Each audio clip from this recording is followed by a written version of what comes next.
Bonjour, je m'appelle Marco Foyot. Bienvenue à tous les passionnés du sport pétanque. La pétanque est aujourd'hui considérée comme un sport à part entière. C'est aussi une activité de plein air, une école de fair play, de détente et de loisirs. Il m'a fallu plus de 20 ans pour devenir un champion. 20 passionnantes années d'entraînement et de compétition. Cette cassette d'initiation est destinée aux débutants de tous les âges. Je voudrais à travers elle vous faire profiter de mes connaissances et vous amener à participer à des parties de boules à votre mesure.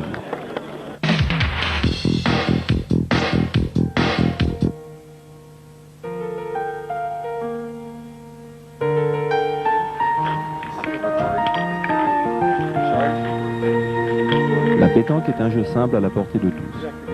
Une partie se joue généralement en 13 points, de 6 à 10 mètres. En tête-à-tête, le joueur dispose de 3 boules. La doublette se joue par équipe de 2 joueurs, chaque joueur disposant de 3 boules. La triplette se compose de 3 joueurs, munis chacun de 2 boules. La triplette étant l'épreuve reine de notre sport. Exemple, une équipe avec des boules claires affronte un adversaire avec des boules noires. Une équipe trace le rond et lance le but, ici en rouge, entre 6 et 8 mètres. Le jeu consiste à placer ces boules plus près que celles de l'équipe adverse du but, appelée aussi cochonnet. Chaque boule d'une même équipe compte pour un point, si aucune boule adverse n'est plus près du but. On pointe pour approcher la boule le plus près du but, on tire pour déloger la boule adverse en la frappant. Comme vous le voyez, notre sport n'est pas compliqué.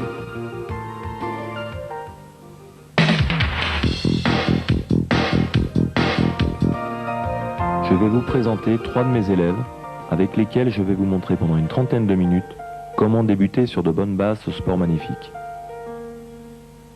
Voici le plus jeune David, 12 ans, cadet. François, 36 ans, senior. Et notre vétéran, Georges, 65 ans.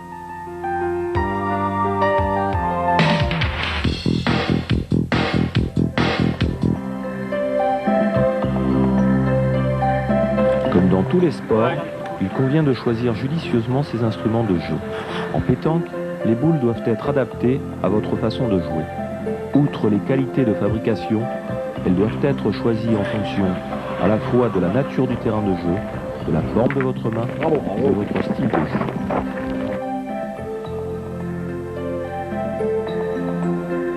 Les boules lisses et légères, dont le poids est compris entre 660 et 700 grammes, sont surtout utilisées sur terrain sec et uni.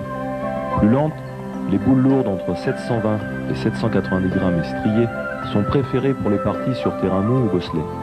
En effet, elles passent bien mieux les obstacles naturels, comme les pierres ou le goudron.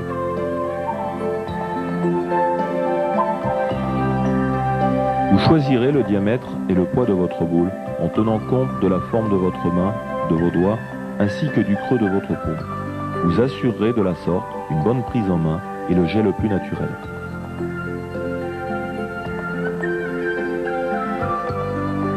Si vous voulez devenir un pointeur, votre choix doit se faire pour des boules de petite taille de 71 à 73 mm de diamètre lourde, pesant entre 720 et 740 grammes et striées. La boule striée s'accroche mieux au terrain, son poids et sa petite taille la rendent plus difficile à enlever par le tireur adverse. Pour tirer, la boule doit être plus grosse, entre 74 et 77 mm de diamètre, lisse et peu striée, pour ne pas coller dans la main lors du lancer. Pour jouer en triplette, vous pourrez prendre des boules intermédiaires avec quelques stries, un diamètre de 74 à 75 mm et un poids de 690 à 720 grammes. Ces boules vous permettront de faire le milieu, c'est-à-dire de devenir le joueur à tout faire. La boule doit correspondre à votre personnalité. Pour ma part, je joue avec des boules tendres, des CX coup 4 étoiles lisses, ainsi que les GTI, les ATX, d'un diamètre de 76 mm et d'un poids de 700 grammes. Ce sont des boules de tir marquées à mon nom.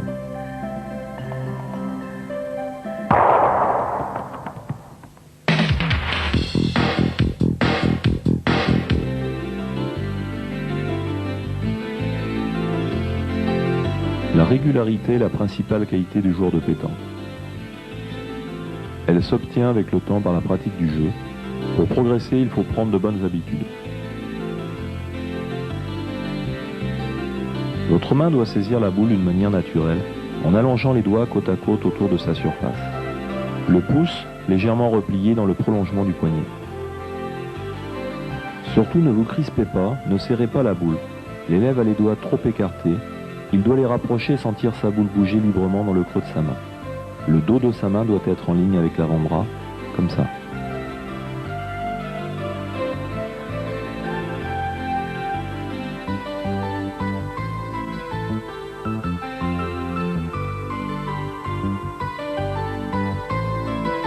Lorsque vous lancez une boule, il est nécessaire de maîtriser son mouvement. Pendant toute la trajectoire de votre bras, votre main doit recouvrir la boule, la paume orientée vers le sol. Dans notre jargon, on dit qu'on joue en sous-main.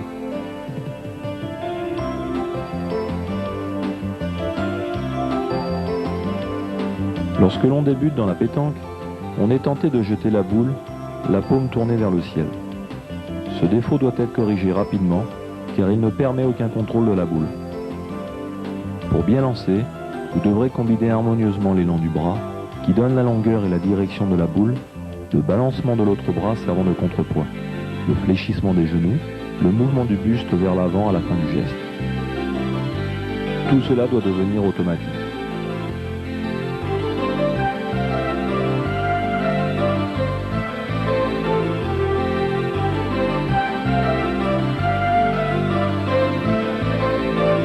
Pour jouer un coup, vous entrez dans le rond que vous aurez tracé au sol au préalable. Vous tenez les pieds joints, les genoux orientés vers le but. Votre position est équilibrée, votre assise au sol doit être stable. Pour calculer un angle meilleur pour votre jet, vous pouvez vous déplacer à l'intérieur du rond, sans mordre sur le rebord.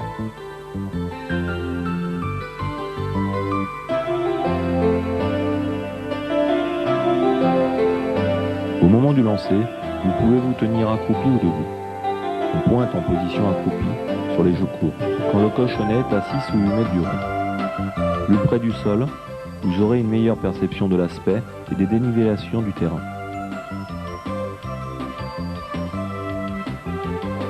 Il faut trouver son équilibre en fléchissant les genoux, bien assis sur les talons décollés du sol. La jambe correspondant à la main qui lance doit être légèrement avancée en direction du but. On joue debout pour pointer dans les gelons, de 8 à 10 mètres, ainsi que pour tirer. Pour réussir son tir, il convient de se placer face au but, les pieds bien stables à l'intérieur du rond. La jambe correspondant à la main qui lance doit être légèrement avancée vers le but.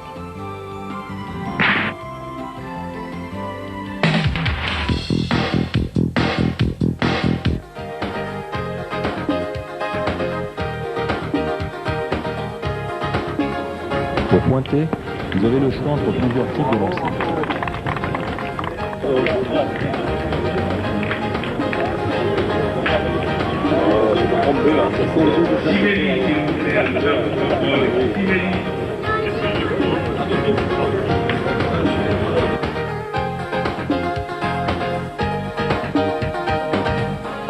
Pour faire une roulette, il faut lancer votre boule le plus près possible du rond.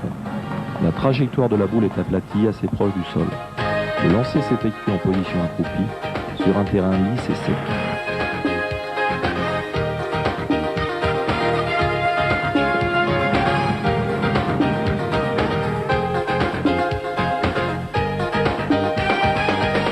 Pour contrôler la longueur de votre coup, vous levez votre bras dans le dos, la paume toujours orientée vers le sol.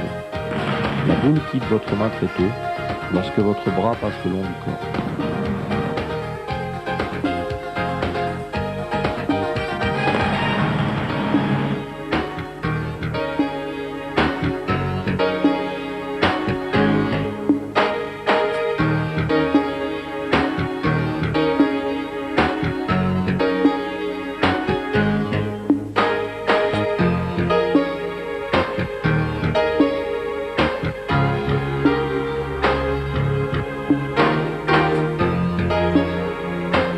La demi-portée revient à lancer une boule un peu plus haut que pour la roulette.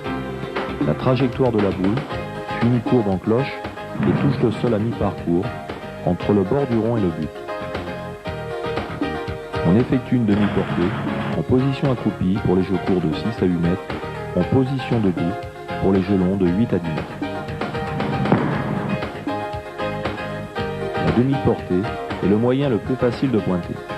On l'utilise surtout sur les terrains sablonneux ou en terre battue. La longueur de votre coup se calcule en tenant compte de la hauteur de lancer.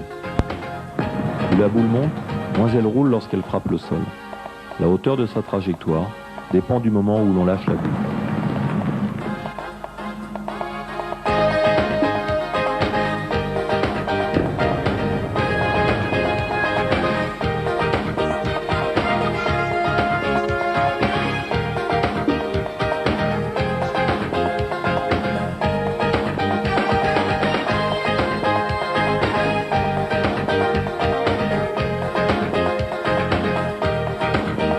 La portée, appelée communément chandelle, consiste à lancer très haut la boule en l'air. Elle doit toucher le sol à 1 ou 2 mètres du cochonnet. Ainsi, la boule roule très peu, comme si elle était freinée par sa trajectoire descendante quasi verticale. La portée est difficile à maîtriser. Il vous faudra vous entraîner longtemps pour bien sentir ce type de lancer. On l'emploie surtout sur terrain mou où les boules roulent peu.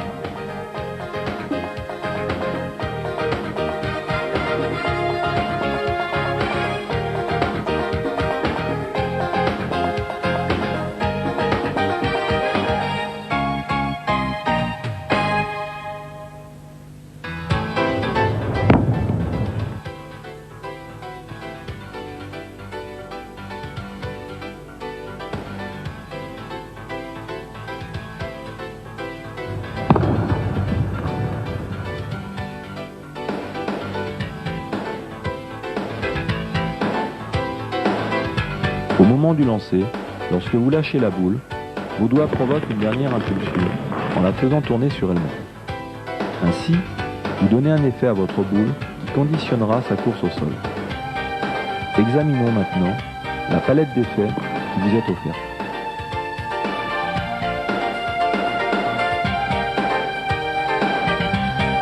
Le jeu nature et le jeu normal. Vous lancez la boule en gardant la main droite dans le prolongement du bras, la paume restant orientée vers le sol. À la fin du mouvement, les doigts lâchent la boule en restant tendus vers le but. Il est nécessaire de maîtriser la trajectoire de la boule. Vous devrez vous y appliquer afin de supprimer toute crispation involontaire des doigts ou du poignet susceptible de faire dévier la course de votre boule.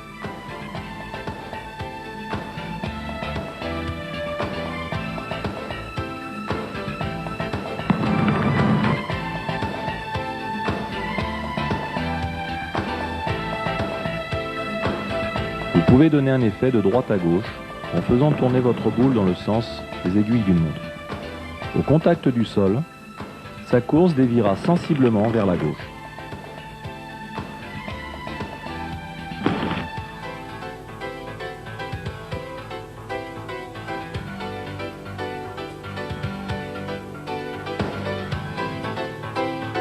Vous pouvez donner un effet de gauche à droite en faisant tourner votre boule dans le sens inverse des aiguilles d'une montre. Au contact du sol, sa course déviera sensiblement vers la droite.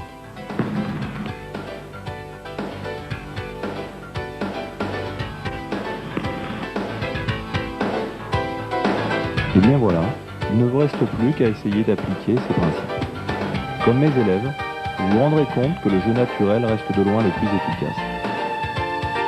Néanmoins, lors de vos parties futures, vous pourrez utiliser des effets pour éviter une boule sur votre route ou une partie accidentée. Bonne chance!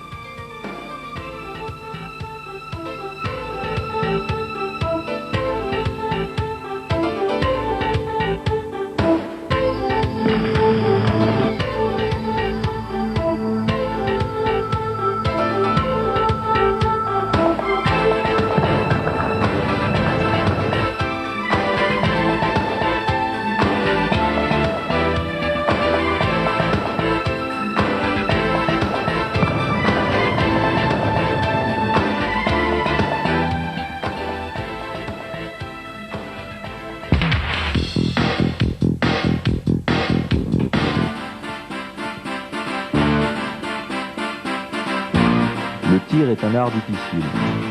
C'est pour moi un moment intense, incomparable. Mais cela peut aussi devenir un acte impardonnable. Le tir réussi est ce qu'il y a de meilleur. Le tir raté, ce qu'il y a de pire. Voilà pourquoi il est nécessaire de respecter un certain nombre de principes pour éviter de rater sa cible. Avant de tirer, vous devez rechercher le maximum de stabilité à l'intérieur du rond. Il faut se tenir debout, les pieds bien à plat. La réussite d'un tir dépend d'une partie de la grande régularité du balancement du bras. Vous devez balancer votre bras avec beaucoup de souplesse. Vous fléchissez vos genoux lorsque vous lancez votre bras vers l'arrière et vous remontez votre corps quand le bras remonte vers l'avant. Votre main recouvre la boule, la paume vers le sol, tout au long de votre geste, puis la lâche en fin de geste, les doigts disposés côte à côte. En fonction de la longueur de votre tir, le mouvement de votre corps doit appuyer celui de votre bras. Il faut légèrement se pencher en avant sur les tirs courts. Sur les tirs longs, au contraire, vous devrez vous tenir bien droit. Quoi qu'il en soit, il faut aussi apprendre à bien viser sa cible. Libre à vous de choisir entre un tir dur et tendu et un tir mou et en cloche.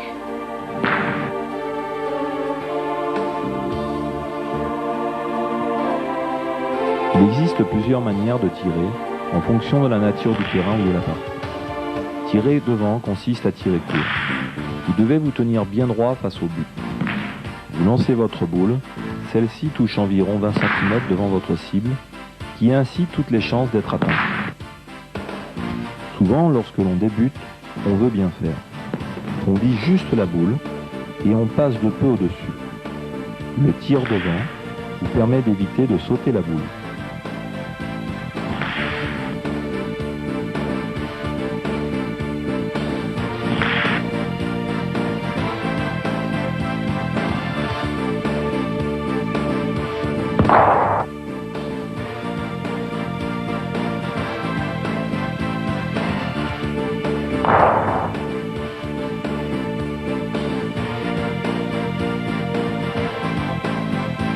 Tirer au fer est plus difficile à réaliser, car plus précis, votre boule doit frapper la cible plein fer.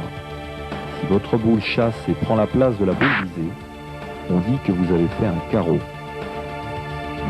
Le tir au fer est surtout réservé aux terrains durs, irréguliers.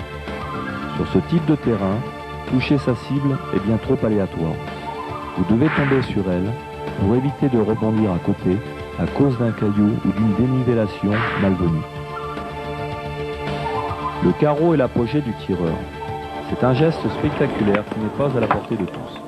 Pour réussir régulièrement de tels coups, il m'a fallu travailler des années pour acquérir une grande souplesse du poignet et faire ainsi pivoter la boule en sens inverse des aiguilles d'une montre. Cela vaut la peine de s'entraîner, car il n'y a rien de plus beau qu'un carreau bien fait. En principe, on tire à la rafle sur un terrain lisse. On lance violemment la boule à rafle pour qu'elle retombe au sol quelques mètres devant la cible. Personnellement, je ne suis pas un fan du tir à la rafle. Pour moi, il détruit souvent le jeu en provoquant des carambolages aléatoires qui pourront vous jouer des tours. En règle générale, lors d'une partie, il conviendra toujours d'évaluer les contres possibles, un peu comme au billard.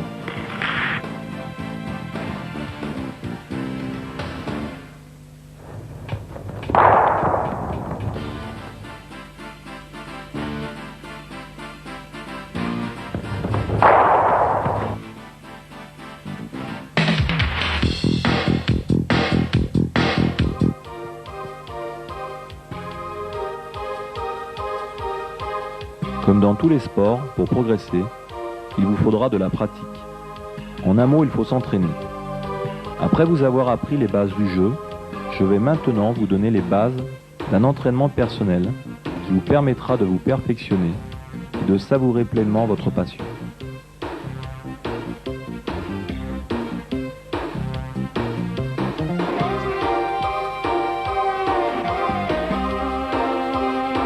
On va commencer l'entraînement en travaillant l'équilibre du corps en position accroupie.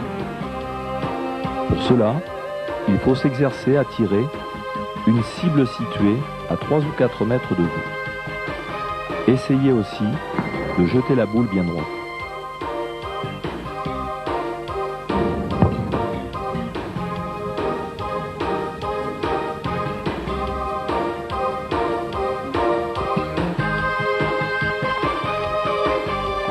La donnée est l'endroit où la boule touche le sol. Voici un petit exercice pour vous entraîner à contrôler la longueur et la hauteur de vos coups. Commençons par tracer, à des distances différentes du rond, plusieurs cercles d'une quinzaine de centimètres de diamètre. Accroupi, il ne vous reste plus qu'à lancer vos boules à l'intérieur des cercles avec précision.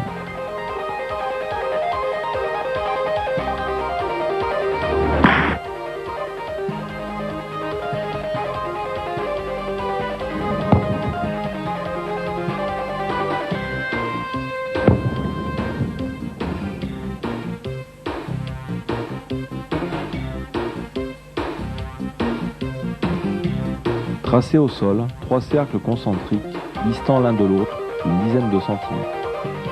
Donnez une valeur à chaque cercle et pointez des séries de 4 ou 5 boules sur votre cible située à environ 8 mètres. Marquez vos scores. Pour progresser, tentez alors de les améliorer.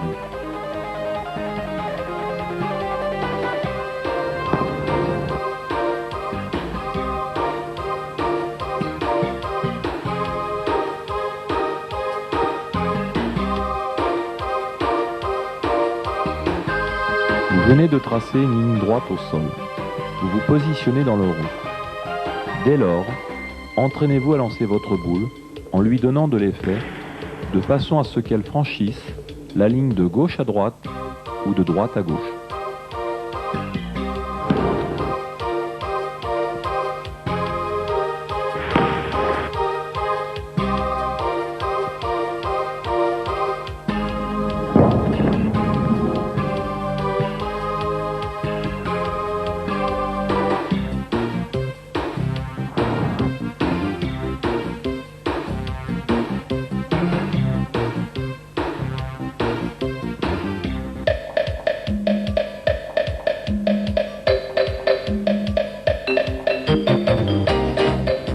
Afin d'atteindre une bonne proportion de frappe, je vous conseille, comme je le fais habituellement, d'utiliser une poutre sur laquelle vous aurez pris le soin de disposer des boules et des buts. Placez cette poutre à des distances différentes et essayez de toucher les cibles.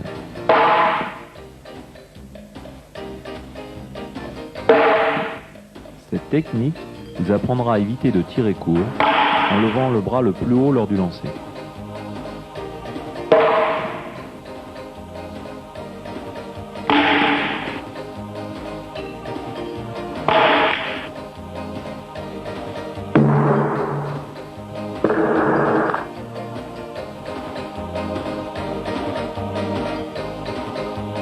Pour réussir un maximum de carreaux, voici un bon moyen pour vous perfectionner. Tracez à 6 mètres du rond un cercle de 50 cm de diamètre au centre duquel vous placez votre boule. Ensuite, exercez-vous à la frapper sans que votre boule de tir ne sorte du cercle. Lorsque vous désirerez progresser, vous tracerez votre cercle un peu plus loin ou diminuerez son diamètre.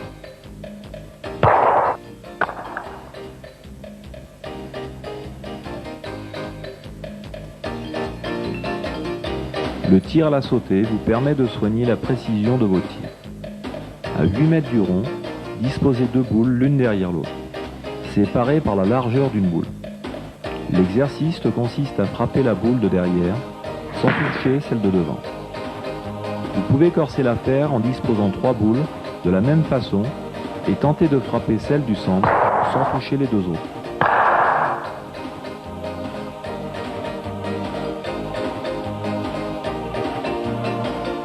Réussir une frappe isolée est une chose, la reproduire régulièrement en est une autre. Afin de régulariser votre tir, je vous conseille de frapper à la suite des boules disposées en triangle ou en quinconce. Pour varier, vous pouvez changer d'angle de tir.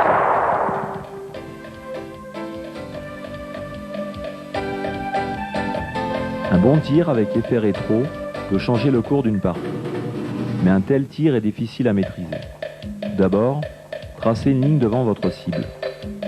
Essayez ensuite de frapper votre cible en faisant tourner votre boule dans le sens inverse à sa marche, pour qu'une fois atteint le sol, elle revienne en arrière et franchisse la ligne tracée.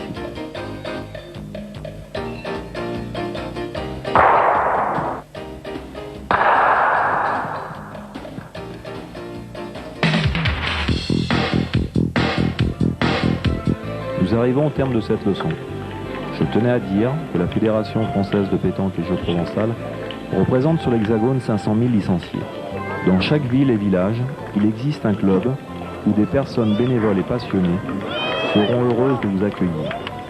Voilà, c'est fini. J'espère que vous avez passé un bon moment. Pour ma part, j'ai eu beaucoup de plaisir à vous donner ces cours d'initiation. À bientôt peut-être sur les terrains ou pour de nouvelles leçons.